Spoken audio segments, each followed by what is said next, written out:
What's happening, Sarge? It's probably just Johnson Lopez getting back. You sit tight now, Martsen.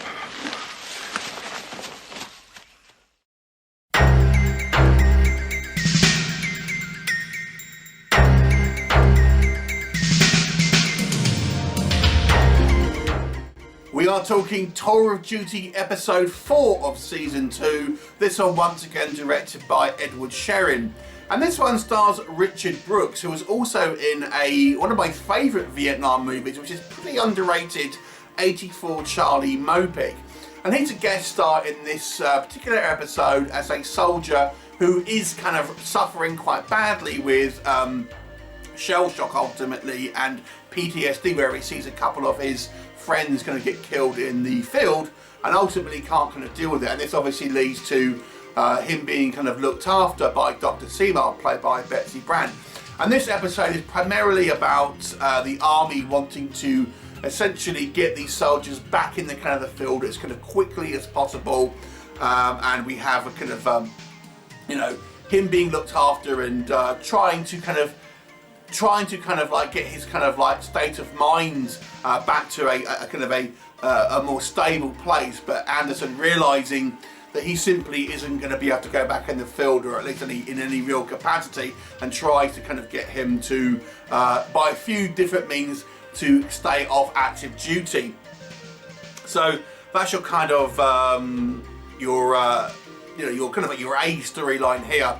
There's a kind of again a few kind of like B storylines. The continuing kind of like love triangle between McKay,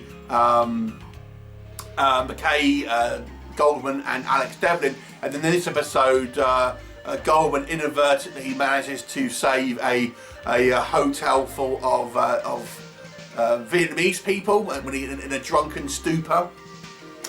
This very much feels like a second part to the previous episode, albeit it's not an official two-parter.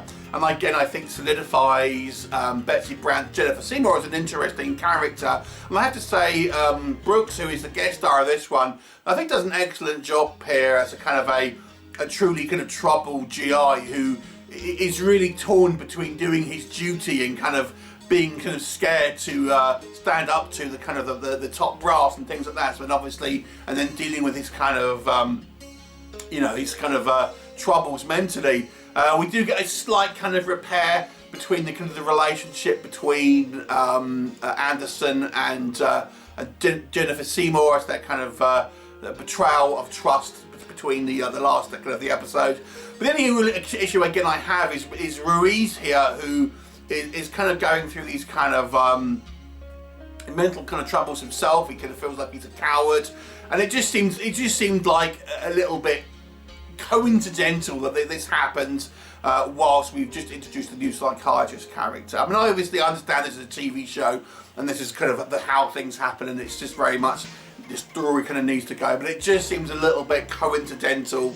You know, again, we don't get much in the way of kind of out in the kind of the bush and the fighting. We get a subplot here with Johnson finding out he may have got a Vietnamese girl pregnant, and these things, as I've mentioned in the first kind of episode reviews, are things that is needed to kind of deal with later on in the season, unlike the kind of the first season that was far more kind of episodic.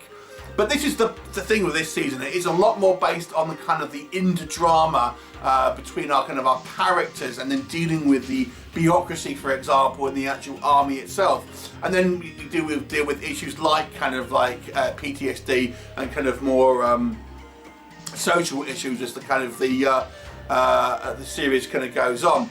So again, I don't think this is quite as strong as the last episodes, to be honest, but it's still a solid one. But I'll still give it a 7 out of 10. What did you think of it? Leave me a comment and I'll look forward to seeing you next time. Bye for now.